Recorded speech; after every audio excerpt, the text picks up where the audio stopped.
क्या आप जानते हैं कि अंग्रेजों भारत छोड़ो का नारा देने वाला शख्स एक मुसलमान था। मुंबई में पैदा होने वाले यूसुफ मेहर अली ने ही 1942 में सबसे पहले इस नारे का प्रयोग किया। साइमन गो बैक का नारा भी यूसुफ मेहर अली ने दिया था। मुसलमानों ने भारत की आजादी में बड़ी ही क्रांतिकारी भूमिका निभाई। असहयोग आंदोलन की शुरुआत मुसलमानों ने ही की थी। 1920 में खिलाफत आंदोलन के दौरान मोहम्मद अली जौहर और मौलाना अबुल कलाम आजाद ने सबसे पहले अंग्रेजी प्रोडक्ट का बहिष्कार करने की रणनीति बनाई, जिसके बाद ये आंदोलन पूरे देश में फैल गया। असहयोग आंदोलन में मुसलमानों ने बढ़ चढ़ कर हिस्सा लिया। भारत के सबसे बड़े शुगर व्यापारी हाजी सबू सिद्दीक ने अपनी शुगर फैक्ट्री पूरी तरह से बंद कर दी। ये फैक्ट्री इतनी बड़ी थी कि इसके जरिए बनाई गई शुगर पूरे इंग्लैंड में इस्तेमाल की जाती थी। बहुत कम लोग जानते हैं कि बाटा कंपनी भी मुसलमानों की थी, जिसे असहयोग आंदोलन के दौरान एक अंग्रेज ने खरीद लिया था। आपको ये जानकर शायद हैरानी हो कि भगत सिंह का केस लड़ने वाला शख्स भी एक मुसलमान था। बैरिस्टर आसिफ अली ने भगत सिंह का केस तब लड़ा जब कोई भी भगत सिंह का साथ देने को तैयार नहीं था। इंकलाब जिंदाबाद का नारा देने वाले हजरत मोहानी भी एक मुसलमान थे। उन्होंने ही भारत की आजादी की रूपरेखा तैयार की थी। इतिहासकारों के मुताबिक 1857 में होने वाले विद्रोह में 50,000 उलमाओं को फांसी दी गई और लाखों मुसलमान सरेआम कत्ल कर दिए गए। 1857 में दिल्ली से लेकर कलकत्ता की रोड पर ऐसा कोई पेड़ नहीं था जिस पर मुस्लिम उलमाओं की लाशें न टंगी हो। मुसलमानों ने ही भारत की आजादी के लिए पहली जंग लड़ी। मैसूर के सुल्तान हैदर अली और उसके बेटी टीपू भारत की आजादी के लिए शहीद होने वाले पहले शासक थे। मशहूर क्रांतिकारी अशफाकुल्लाह खान सबसे कम उम्र में फांसी पाने वाले भारत के पहले व्यक्ति थे। बहुत कम लोग जानते हैं कि जय हिंद का नारा एक मुसलमान आबिद हसन सफानी ने दिया था।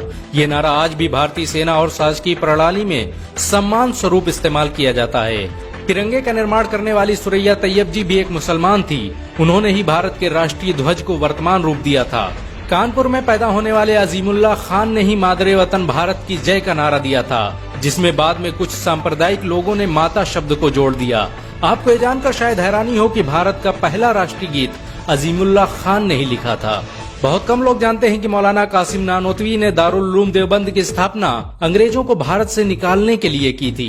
इस मदरसे का मकसद देश में ऐसे नौजवानों को पैदा करना था जो भारत की आजादी में योगदान दे सकें। रेशमी रुमाल आंदोलन की शुरुआत करने वाले मौलाना महमूदुल हसन और मौलाना उबैदुल्ला सिंधी दारुल उलूम देवबंद के ही छात्र थे। मौलाना उबैदुल्ला सिंधी ने सुभाष चंद्र बोस के साथ मिलकर भारत की पहली अस्थायी सरकार की स्थापना की थी और वह भारत के पहले गृह मंत्री भी थे। आपको ये जानकर शायद हैरानी हो कि मौलाना महमूदुल हसन ने ही 1920 में गांधी को महात्मा का लक़ब दिया था। उनका ये नाम इतना मशहूर हुआ कि पूरी दुनिया में गांधी महात्मा गांधी के नाम से जाने जाने लगे। महमूदुल हसन ने ही हकीम अजमल खान के साथ मिलकर 1920 में जामिया मिलिया इस्लामिया यूनिवर्सिटी की स्थापना की थी, ताकि भारतीय शिक्षा तंत्र को अंग्रेजों के चंगुल से आजाद करवाया जा सके। आपको ये जानकर शायद हैरानी हो कि काला पानी जैसी दर्दनाक सजाओं को पाने वाले 90% से अधिक लोग मुसलमान थे। अंडमान निकोबार में आज भी सबसे ज्यादा कब्रें मुसलमानों की हैं। मुसलमानों के अलावा दूसरे लोगों ने काला पानी से बचने के लिए न सिर्फ माफीनामे लिखे बल्कि अंग्रेजों की मुखबिरी भी की। मुसलमानों ने ही अंग्रेजों के खिलाफ सबसे पहले हथियार उठाए। 1772 में शाह अब्दुल अजीज ने अंग्रेजों के खिलाफ फतवा देते हुए ऐलान किया कि अंग्रेजों की गुलामी हराम है और हर मुसलमान पर फर्ज है कि वो अपने मुल्क और देश की आजादी के लिए खुद को कुर्बान कर दे। 1857 में होने वाले विद्रोह की प्लानिंग एक मुसलमान मौलवी अहमदुल्ला शाह ने की थी। वो भारत के अकेले इंसान थे जिन पर अंग्रेजों ने 50,000 रुपए का इनाम रखा था। ये रकम इतनी बड़ी थी कि राजा जगन्नाथ ने पैसों की लालच में आकर अहमदुल्ला शाह की मुखबरी कर दी और अंग्रेजों ने उन्हें शहीद कर दिया।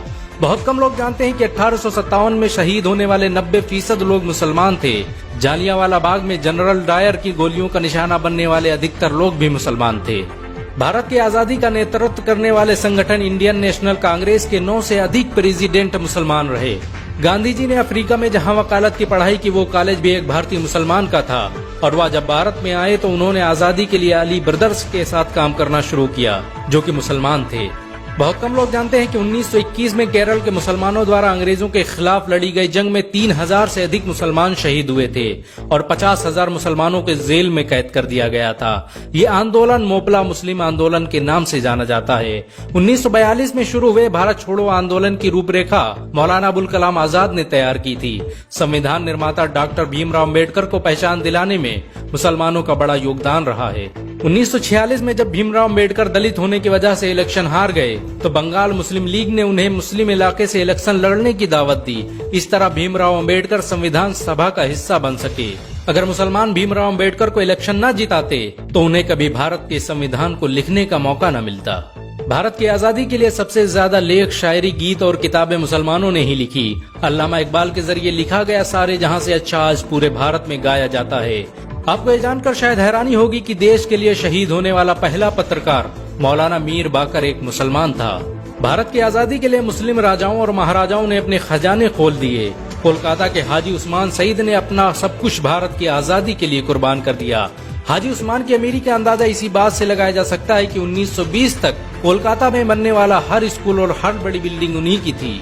कोलकाता के पहले सुपर स्टोर कैश बाजार की बुनियाद हाजी सईद ने ही रखी थी, लेकिन बाद में उन्होंने अपनी सारी दौलत देश को दान कर दी और खुद एक किराए के घर में रहने लगे।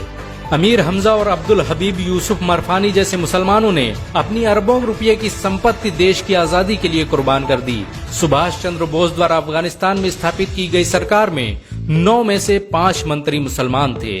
भारत की आजादी के लिए देश भर में मौजूद मस्जिदों को किलों की तरह इस्तेमाल किया गया। इन मस्जिदों में सुबह शाम हर वक्त भारत की आजादी के लिए ऐलान हुआ करते थे। आजादी के वक्त कोई मस्जिद ऐसी नहीं थी जिसकी दीवारों पर मुसलमानों का खून न लगा हो। इन सब के अलावा ऐसे करोड़ों मुसलमान हैं जिन्होंने भारत की आजादी और उसकी अस्मिता के लिए अपना सब कुछ कुर्बान कर दिया। सच तो ये है कि भारत की आजादी मुसलमानों के बगैर मुमकिन न थी। भारत आज भी आजादी के लिए मुसलमानों का एहसानमंद है। अगर एक मुसलमान होने के नाते आपको गर्व महसूस हुआ हो तो इस वीडियो को लाइक और शेयर जरूर करें। ऐसी और वीडियो को देखने के लिए हमारे चैनल को सब्सक्राइब करें, घंटा जरूर दबाएं।